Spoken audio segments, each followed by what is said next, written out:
लियो एक छोटा और प्यारा बच्चा था। वह अपने माता पिता के साथ जंगल के पास एक छोटे से घर में रहता था। लियो को जंगल बहुत पसंद था। वह अक्सर जंगल में घूमने जाता था और पेड़ों, पौधों और जीवों को निहारता था। एक दिन लियो अपनी माँ से जंगल में खेलने जाने की आज्ञा मांग रहा था।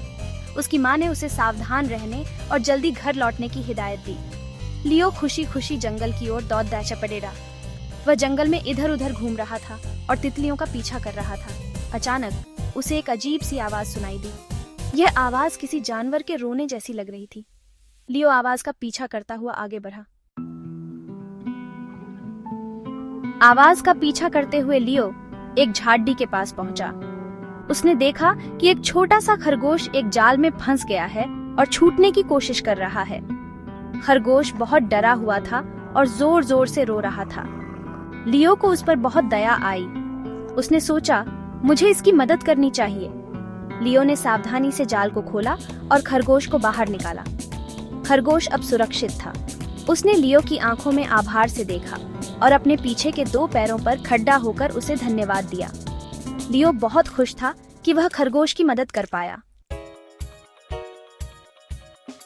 उस दिन के बाद से लियो अक्सर जंगल में जाता और खरगोश से मिलता। धीरे धीरे उसकी दोस्ती जंगल के अन्य जानवरों से भी हो गई।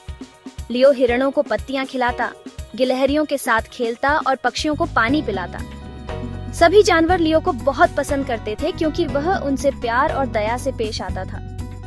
एक दिन जब लियो जंगल में खेल रहा था, तभी उसे एक भयानक आवाज सुनाई दी। यह आवाज एक बड़े भालू की दहाड़ जैसी थी। भालू को अपनी ओर आता देख लियो डर गया। वह भागा, लेकिन भालू उसका पीछा कर रहा था। लियो ने मदद के लिए चिल्लाना शुरू कर दिया। उसकी चीख सुनकर खरगोश और जंगल के अन्य जानवर उसकी मदद के लिए दौड़े आए। सभी जानवरों ने मिलकर भालू को घेर लिया और इतना शोर मचाया कि भालू डर गया और वहां से भाग गया। लियो सुरक्षित था। उसने महसूस किया कि जंगल के जानवरों ने उसकी जान बचाई है क्योंकि उसने पहले खरगोश की मदद की थी। उसे समझ में आ गया कि अच्छाई हमेशा वापस लौटती है। हमें हमेशा दूसरों की मदद करनी चाहिए।